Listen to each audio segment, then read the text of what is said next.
stories and help those and introduce other people about entrepreneurship that are going through that journey. um, I was a mom working in corporate, turned her life around and really believed in herself and going after what she wanted, creating the future that she wanted in entrepreneurship. I also want to help other people know they can as well do the same thing for themselves. So, no further ado, we are going to be talking about a topic that we were both sitting and we were just having a conversation, and we were talking about, do we give up on our dreams too soon? So I want to introduce you, my girl, my longtime friend, Mary Christine. Please introduce yourself. Okay, my name is Mary Christine. Everybody calls me MC. I am a financial expert in the financial industry, working for one of the large financial institutions in the country. I am actually Kenyan by way of, I'm an American by way of Kenya. Yeah. So I'm proud to be from the motherland. I'm a budding entrepreneur. I'm a CEO of life. I love life and enjoyment. I do everything. I do everything because I believe that, the only moment we can count is the moment we've experienced, because tomorrow is not promised. I'm a Yes. budding entrepreneur, and I'm trying to figure life out and bring everyone along the way with me. Oh, that is fabulous. I love the way you said bringing along everyone with you, because you know what? In our life we do need that sisterhood. We need that tribe that we could trust, that could pat us back and give us a little push. And we do need that in that like-minded people, that like-minded friends that's just gonna help us and get on in our life. You know what I mean? And when life gets on our way and we have that sisterhood, we have someone to say, come on, you could do this. Yes, yes, absolutely. Yeah. So, I just want to ask you, is not we're not this is relaxing. This is a relaxing atmosphere. So, what I'm just gonna ask just a few questions. So, I just wanted to see, just kind of tweak your brains a little bit. You know, what are some reasons you think that most of us give up on our dreams so easily, that you would say? Because I remember when I was very young, at a young age, I wanted to be a doctor. And then as soon as I went to school, I started college, and I just knew how long it was gonna take me to be a doctor. I gave up on that dream quickly. Then I started. Uh-huh, uh-huh, so uh-huh. so what are some of the reasons you think some people will easily give up on their dreams? I'm going to answer that question by, you know, using my own experience as an individual. For us, a lot of us immigrants will say that, I would say that, when we come here, it's a land of opportunity, and we work so extremely hard to get to where we're going. So there's one thing I would say, first of all, is that when we are younger, we're fearless. Yes. We are fearless, we don't have responsibilities. Also, we have not so much been uh, exposed to society, rules of society, and in your younger years, you feel invisible. you you feel like you know it all, and you don't want to be told. So that childhood innocence kind of makes you fearless, and you go at everything. But as we get older, we start to have responsibilities. We have to experience those societal limitations, whereby you want to do things that you are afraid. You don't want to do this because if I do this, maybe I'm risking time, I'm risking money, and so therefore you hold back on on on your stuff. You Okay. hold back on, if you want to be a doctor, you give up so quickly because you're afraid of maybe you will not be able to to to achieve that goal. You start to judge yourself, more to speak. But I think that the difference between us and successful people, I always say, is they don't give up. They Okay. try and they try and they try and they keep trying. So when you see someone who's successful, we all admire them. We all aspire to be like them. A lot of times when we see them, we're seeing successful people at their prime, where they've accomplished and have achieved, right? And we want to be like them. But what we have no visibility to is the challenges that they went through. So True. but we are not willing to put ourselves through and walk through the challenges that come with achieving that success. So, you see someone who's started a business, you can relate, you share some of you have something in common with what they're doing. So you start to pursue that dream, but then, there's hiccups along the way, you run out of money, you have employee problems, it's a business you're running, and you give up so quickly. A lot of times also, is you cannot do it by yourself. You need a network of people, good, honest, genuine people who are going to support you along the way, because it's really difficult, right? Yes. So sometimes asking for help, and sometimes you don't ask for help because you think that people are going to judge you. You think that people you're imposing on other people, and so because of that, we go at it alone. Yeah. Yes. You know, Yes. a lot of us, I have a lot of friends who I come across who, they don't have mentors. You have to have a mentor. Does true. People who have walked the path that you have walked, they are going to share something with you. Whether it's in business, whether it's in life, whether it's in career. And the advice they give you might not necessarily fit everything, but listen and take on the advice that best suits your situation and see if that's going to work for you. So I would say, I think we give up on ourselves quickly because maybe we're afraid. We give up quickly because there's challenges along the way, but we're not willing to push hard enough. True. And I think that from my own personal experience. True. That has a lot to do with, because I remember when I was starting, I had the feeling of the judgment. Number one was that judgment feeling was what I felt like my family was going to judge me if I didn't go after my own dream. So it was like I was going after their dream, so, which leads me to my next question, which is, do you think that your culture, your background has a lot of an effect on how you give up on yourself or how you give up on your dream? Because growing up as if someone coming from Nigeria, from a Western country, your family encourage you to be either a doctor, be a lawyer, be an act, be in some kind of professional level. So when you tell them, "Oh, look, I'm running my own business," it's like they laugh at you, like that's not a thing, you know. And I know, as we are so proud. We are proud, really proud Africans. Like even when I go out or go surroundings with my friends into parties, most of them will say, "Oh, I got my PhD, I got this," and I'm looking at myself like, I don't have a PhD. Did I give up on myself on doing doing that thing that my family wanted me to do? Did I give up on? Did I give it up quickly? So, what do what do you think? What do you share your thoughts on that? You know, and it's. I think the immediate thing is always looking at your parents because they want the best for you and they send you out in the world. They have things that they try that they want you to try as well, right? Yes. However, I always feel like definitely listen to the wisdom, but also our parents' times is so much different from our times that we live in. Yes. So their worldview and perspective may only be up to a certain point, and some of the advice and the wishes they may have for us only, like, the world has changed so much. During our time, our parents' time, the focus was success was only if you were a doctor, if you were a lawyer. You see what I'm saying?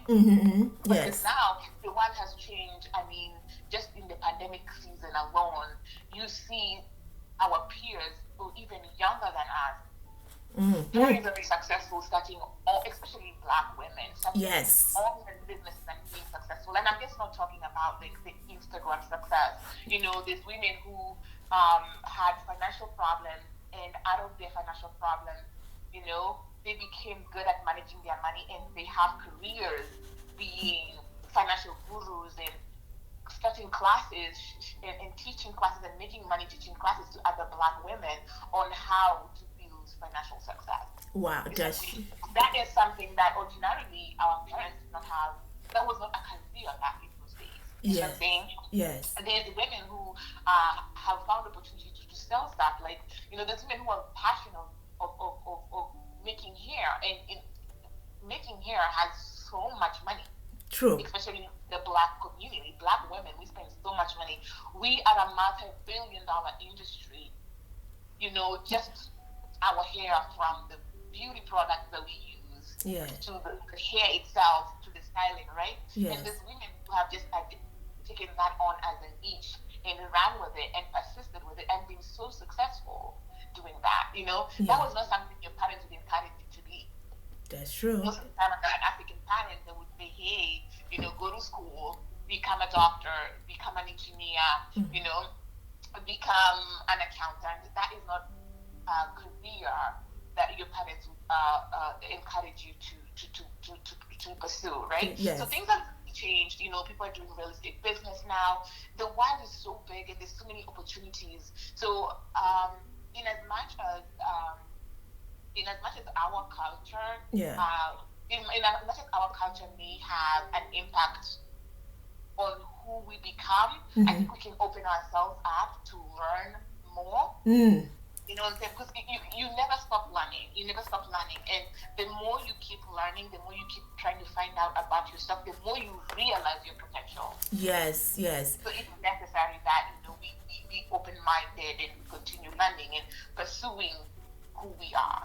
That is so true about what you just said about learning, and you also have to unlearn some certain things, like I had to last year. The pandemic taught me so much unlearning, like unlearning certain things that does not fit, that does not serve you anymore, because it was truly how someone's success, the meaning of success is different from somebody else, and your dream is totally different. My dream now is not about, okay, how much money I have on my account. My dream is not traveling. My dream now is making things of impact. Yes. So it's like even though our culture, and I notice like our culture is like, okay, I cannot lose that culture part of us, of what I've been installed with, but I could learn different new things to kind of align it or enhance it a bit, right? Agreed. Agreed. Agreed. Agreed. Yes. So it now, I know, I just always like to say this, and I know we're older now. We're like in I'll say our young 40s. And if you could just go back, if you had gone back to like when you, because I remember from where I started having nothing. I had, zero, and I had to work my way up, making, from $5 making to 10, then 10, then minimum wage goes up. What is the advice would you give your young selves, for someone that's listening that is young and is trying to start out right now? They're trying to follow their dreams. They don't know what to do. What is one piece of advice you want to give your young self? That. I would say, I have no regrets. My life has gone exactly how it was supposed to go.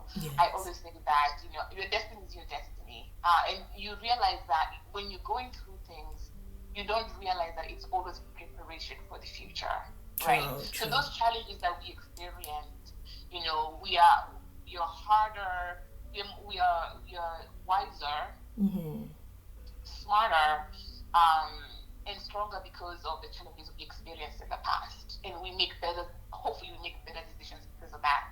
Now, what would I say to my younger self? I would say aim a little bit higher. I think I would say that as a woman, and Yeah. also say that as an immigrant. For the simple fact that, you remember me telling you, one of my first jobs was working at Wawa, making $5, and I think it was $5.75 an hour. Yes. And my worldview was so small that is what it had to be. But I was always curious because when I looked around, those other people were not there. True. We were in a store where I worked in. Majority of the people who worked there were immigrants. Immigrants. True. So. You know what I'm saying? Majority of the people. So I was like, where's everybody else? And everybody else,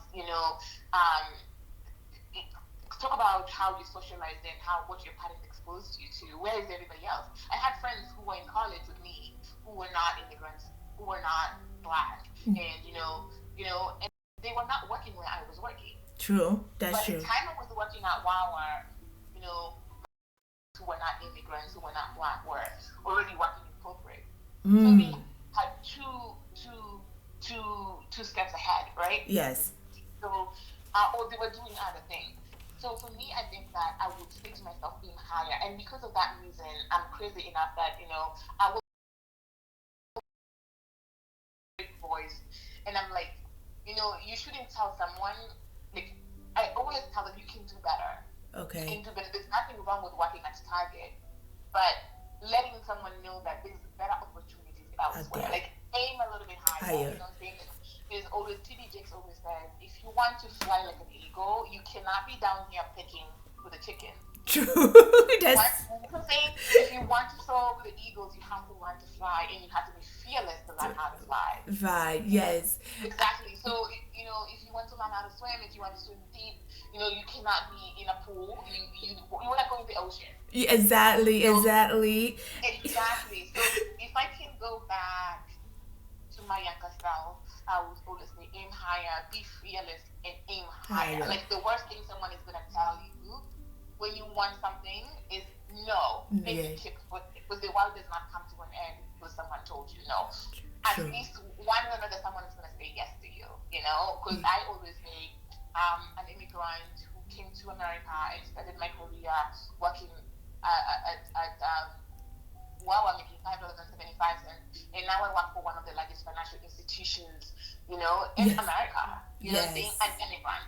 So that in itself, to me, is proof to myself that if I try even harder, whatever it is I want, right? You can achieve it.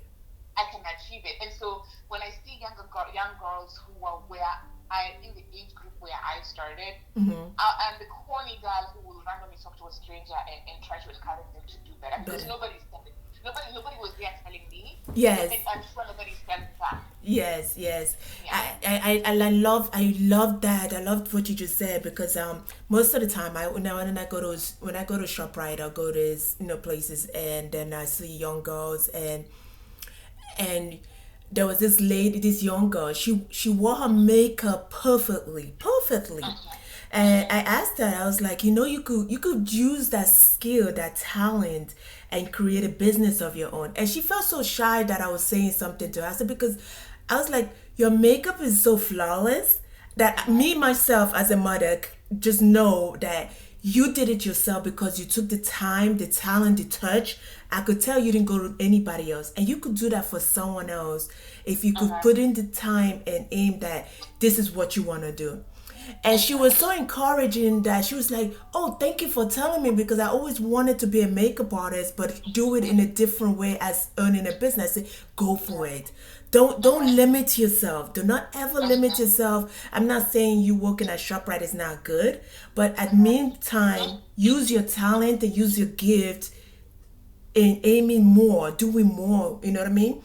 Because even as owning a business, as business owner, the income is gonna take time to come in. But once you align yourself in the right dream, your right goal, trust me, the money, it won't be so a hardship. It will just come on its own. Do you think so? Yeah. Absolutely.